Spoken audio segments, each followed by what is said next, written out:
Vascaíno do Cerrado. Fala galera vascaína, eu sou o Thiago Fontes, falo direto de Brasília, Distrito Federal, trazendo mais um vídeo para o canal. Vamos bater um papo, trocar uma ideia, atualizações sobre tudo que tá pegando no Vasco. Antes, aquela moral, né? O joinha, o like, comenta o vídeo, compartilha, deixa o hype que ajuda o canal a ser impulsionado na plataforma. Então eu conto muito com a sua força no joinha aí, beleza? Bom, vamos falar de Vasco. Ontem eu trouxe um vídeo aqui muito puto, né? Porque, olha, abriu a janela hoje, cara. Pouquíssimas pessoas não entendem. Inclusive eu fixei lá no comentário o cara dizendo que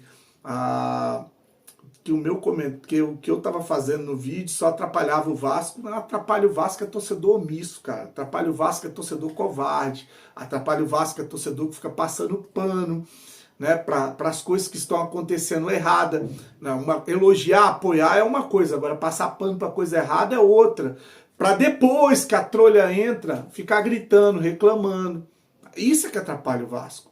Porque, olha, a janela abriu hoje, dia 10. Hoje abre a janela, né? Oficialmente a janela está aberta para contratações, ela fecha no dia 2 de setembro.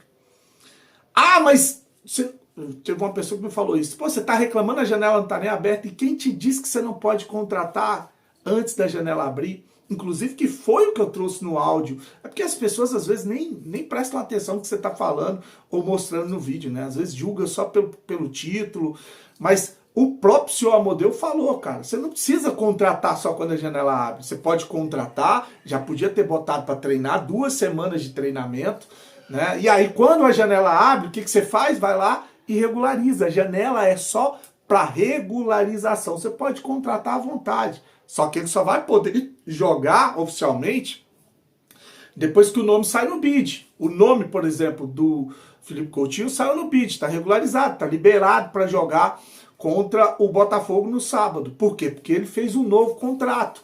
E aí ele estava treinando e agora regularizou, vai jogar. Mesma coisa, se tivesse contratado os jogadores como eles prometeram, nesse período que a gente teve de paralisação, que não sei o que esses vagabundos, eu vou falar isso mesmo, ficaram fazendo, ou vagabundos não, porque estão trabalhando, né?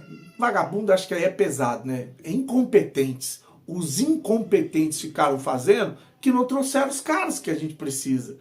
Porque aí depois ficar reclamando, gritando, chorando que a Naba entrou. Ah, mas eu acredito no Fernando Diniz. O Fernando Diniz já deu um padrão para esse time. Já melhorou, cara. Mas a gente tem que fazer isso pelo Fernando Diniz, cara. Ele precisa de peças para não passar o que o Vasco vinha passando. Lembra, gente? Esse time aí são 15 jogos, 3 vitórias. É o que eu falei no vídeo ontem. 15 jogos, apenas 3 vitórias. E derrotas aí históricas. Então a gente precisa se impressionar, cobrar, dar o respaldo para o Fernando Diniz poder trabalhar. Que é o quê? Precisa do volante, não um jogador para chegar, para jogar daqui a um mês. Daqui a um mês já passou as 2 jogos contra o Del Valle na Sul-Americana e os 2 jogos contra o CSA na Copa do Brasil, cara. Mas talvez reste pra gente só o Campeonato Brasileiro, por causa de um detalhezinho. Por causa de um problema que você podia ter resolvido, mas o torcedor ficou aí deitado em berço esplêndido, aplaudindo coisa errada, para depois chorar lá na frente. É por isso que eu reclamei. Agora sim, agora óbvio que a gente vai ter que torcer para o Fernando Diniz continuar tirando leite de pedra, fazer o que ele fez, que foi a vitória, jogando bem contra o São Paulo lá no Morumbi, mas o São Paulo, você viu que o São Paulo está passando por sérios problemas. Então foi por isso, tá aí, janela tá aberta hoje, já podia estar aí regularizando, não tem jogadores para regularizar. Agora esperar contratar, viajar, fazer exames, assinar, treinar, adaptação, para depois ir para o jogo e jogar. Imagina esse processo. Você entende? Tem que desenhar, às vezes tem que desenhar porque tem umas pessoas que não conseguem alcançá-las, não conseguem compreender, tá? Falando em técnico, o ex-técnico do Vasco, Fábio Carille, assinou com o Vitória, cara. Olha, tô falando de erro de planejamento, vou falar do Vitória, que aí você vai entender como é que as gestões de futebol no Brasil, elas são amadoras, né? O Vitória teve 1 mês para poder, se não tinha convicção que ia ficar com o Thiago Carpini, teve 1 mês para demitir o Thiago Carpini. 1 mês. fazendo treinamento, buscando contratações, dispensando jogadores, 1 mês. Aí o Vitória volta e vai jogar a Copa do Nordeste contra o Confiança lá no Barradão. Quem viu o jogo? Viu. O Vitória amassou o Confiança no segundo tempo, né? Só que não teve competência de botar a bola para dentro. Aí num contra-ataque, aos 45 do segundo tempo, Confiança, o cara acertou um chute, que um dos únicos que o Confiança deu, dos poucos, e fez o gol da vitória da classificação do Confiança. Se a diretoria tem convicção no trabalho que está sendo feito no departamento de futebol, contextualizando, pô, a gente voltou agora, calma, fez 1 mês de trabalho, o gol ali acontece, o time foi eliminado, tem que ser criticado, vamos cobrar, mas demitir o treinador, como eles fizeram, e agora contrataram o Fábio Carilli. Você perdeu 1 mês de trabalho, porque se não tinha convicção de que esse cara ia ficar, por que não fez isso lá atrás e já trouxe o Fábio Carilli para ter 1 mês de pré-temporada? Você está entendendo como é que as coisas acontecem no futebol brasileiro? Não são por acaso? Tá lá o Corinthians, o pai não foi treinar ontem, né? Salários atrasados, problema com a polícia, problema com o Ministério Público, né? O presidente afastado, vai ter eleição forçada agora no mês de agosto, dia 9 de agosto, né? O Coronado meteu o pé, vários jogadores querendo meter o pé. Olha o Atlético Mineiro, que é uma SAF, com os irmãos Menin sem pagar lá, os empresários Menin, né? Os sócios, sem pagar bancos, sem pagar clubes, sem pagar contratações e agora atrasando salário. Já estava atrasado com direitos de imagem, que era para ter pago dia 20 do mês passado. Luvas de jogadores não pagou. E agora salário de jogadores, ao ponto do Hulk vir falar, desde que eu fui contratado, essa é a situação mais crítica que eu passei no Atlético Mineiro. Os caras estão lá revoltados com o que estão fazendo. Então, você está entendendo? Independente de ser associativo ou ser SAF, gestões competentes, capazes de fazer o clube, né, andar, ter um time competitivo e ser saudável financeiramente, é isso. Então tá aí vários exemplos, bons exemplos e maus exemplos, independente de ser SAF ou não, né? Eu queria só pontuar para que a gente está voltando agora e vários clubes numa situação difícil. Fiz uma série de vídeos falando dos clubes da Série A depois, com essa volta agora dessa intertemporada, tá aqui nos vídeos curtos, são 5 vídeos curtos, tá? Depois vai lá curtir, dar uma moral, né, para o canal continuar sendo indicado também nos vídeos curtos, nos shorts, tá bom? Bom, então tá aí, o Fábio Carilli assume o Vitória tem 11 pontos, o Vasco tem 13, tá? Se o Vitória vencer, o Vitória pega o Inter lá no Beira-Rio. Se o Vitória vencer o Inter tá na zona. O Vitória passa o Vasco. Se o Inter vencer o Inter passa o Vasco. Olha que maravilha. E o Vasco pega só o Botafogo, jogando fora de casa. Planejamento, era para jogar em São Januário. É o único clássico que o Vasco pode jogar em São Januário, o seu Pedrinho vendeu para Brasília. Você tá entendendo? Você tá compreendendo? Se não ganha do Botafogo, a gente pode bater numa zona de rebaixamento, porque ainda tem ali o São Paulo e o Santos e o Vitória fora ali da zona de rebaixamento, né? Esses 3 podem passar o Vasco, 2 com 11, se eu não me engano, o São Paulo tem 12. E dentro da zona de rebaixamento, 2 times podem alcançar o Vasco, o Juventude e o próprio Internacional, que pode passar o Vasco. Essa é a nossa situação, para você que tá aí, tranquilaço, tranquilaço. Vamos esperar. O Diniz vai dar conta, não precisa contratar, não precisa, você é chato, você cobra, você reclama, né? Torcer é uma coisa. Gente, tem que aprender a separar. Torcer, apoiar é uma coisa. Passar pano para coisa errada. Comemorar a vitória é uma coisa. Passar pano para coisa errada é outra. Totalmente diferente, tá? Diferente. Dá para você torcer, dá para você apoiar, dá para você vibrar com vitória, que é coisa que alguns canais e setores de oposição têm dificuldade nisso aí. E dá para você, ao mesmo tempo, cobrar, tá? É isso que a gente tem que fazer, tá? Bom, o jornalista, falar em cobrança aqui, um jornal lá, acho que é do Rio de Janeiro, Jornal dos Esportes, eles publicaram uma reclamação a respeito do presidente do Vasco, o covarde do Pedrinho, né? Dizendo que o Pedrinho bloqueou eles no WhatsApp e no Instagram.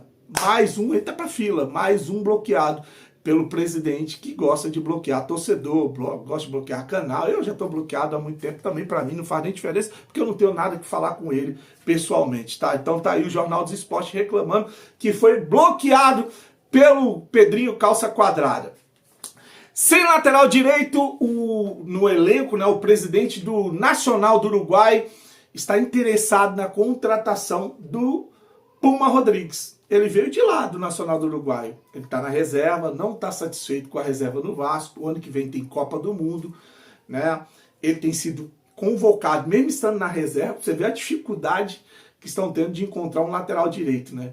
Então ele vem sendo convocado e ele precisa estar jogando para estar na Copa do Mundo ano que vem. Então ele não está satisfeito de estar na reserva para o PH e pode ser negociado, pode sair. Um dos times interessados é o time que negociou ele com o Vasco, o próprio Nacional do Uruguai. Lembrar que essa semana viralizou uma foto dele com as filhas dele, os filhos dele, todos com a camisa do Nacional do Uruguai, tá? Então pode ser um sinal, pode ser sim que esteja rolando um negócio para liberar o Puma Rodrigues. A gente tem um PH titular e passa a ter o Paulinho da base, o moleque Paulinho, para ser o suplente nessa posição, tá? Então tá aí a situação envolvendo o Puma Rodrigues. E para finalizar, né, mais duas informações. A primeira é quem vai apitar o jogo aqui em Brasília é ele, o Anderson Daronca. Nossa senhora, Daronco, né? É o Daronca. O Anderson Daronco apita Vasco e Botafogo. Não gosto, para mim é o pior árbitro que tem no futebol brasileiro. Apesar de o último jogo o Vasco ter vencido o Fortaleza com ele apitando em São Januário por 3-0, ele expulsou o Coutinho e lá o Marinho, né? Por causa de confusão, os dois se empurrando ali. Não gosto, picota demais o jogo, um árbitro lento, pesado, não consegue acompanhar a dinâmica, o ritmo quando o jogo é acelerado. Por isso ele para muito o jogo com falta e não é um cara que gosta muito do Vasco. Já prejudicou o Vasco várias vezes. E tá lá, né? O Inter na zona de rebaixamento, o Grêmio ali intermediário também, e ele árbitro gaúcho, apitando Vasco e Botafogo. Não gosto, cara, não gosto do Daronco, não, pra mim é o pior, disparado, pior árbitro que tem no futebol brasileiro. E uma última informação trazida pelo jornalista Guilherme, o Guido, lá do Bola na Rede, do programa da Rede TV. Ele afirma que o Fernando Diniz entrou em contato com o Fluminense, com o Ganso, e que o Vasco está acompanhando a situação do Ganso para ver se traz o Ganso para jogar na Colina. Por quê? Porque o Ganso e o Renato Gaúcho se estrearam no Mundial, o Renato não usou mais o Ganso no Mundial e o Ganso está em vias de sair do Fluminense. Fernando Diniz, por mais que ele tenha saído da equipe do Fluminense, ele saiu pela porta da frente. Ele tem uma boa relação com o presidente do Flu. E sabendo dessa situação do Ganso, o Fernando Diniz já entrou em contato com o staff do Ganso e também já falou com o presidente do Fluminense para tentar fazer uma negociação. A única coisa que pesa nessa negociação é o fato do Fluminense e do Vasco serem rivais. Então essa é a única coisa que está pesando. Mas o Fernando Diniz alega o quê? Alega que estão assando o Ganso no Fluminense. Está um jogador que já não é jovem, 34 para 35 anos, se eu não me engano, mas foi fundamental com o Fernando Diniz na campanha da Libertadores. Tem qualidade? Tem. É técnico? É. Não é um jogador que tem um estilo que eu gosto. É um jogador que falta aí tesão, falta força, falta recomposição, intensidade. Eu acho ele muito marrento, mas é bola, joga bola e é um jogador da confiança do Fernando Diniz. Se ele assinar embaixo e levar para o Vasco da Gama, né, porque diz que ainda tem um entrave que o Fluminense não quer liberar, porque liberar para um rival, enfim, mas se ele vir para o Vasco da Gama, a responsabilidade é do Fernando Diniz. Aí as cobranças elas têm que ser em cima do técnico Fernando Diniz, tá?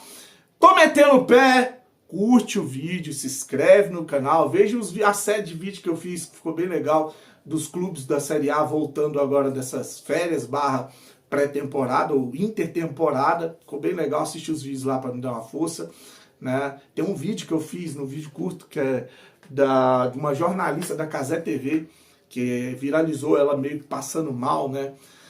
E aí ela explica no Instagram por que ela estava passando mal ali, meio que passando mal na entrevista, né, do jogador lá no Mundial. Esse vídeo tá chegando a 500 mil visualizações. Caraca, muito foda, né? Muito legal isso aí. Então vai lá, curte no vídeo, no short, curte aqui, dá uma moral, se inscreve no canal, tamo junto. Um dia abençoado, fique com Deus, saudações vascaínas.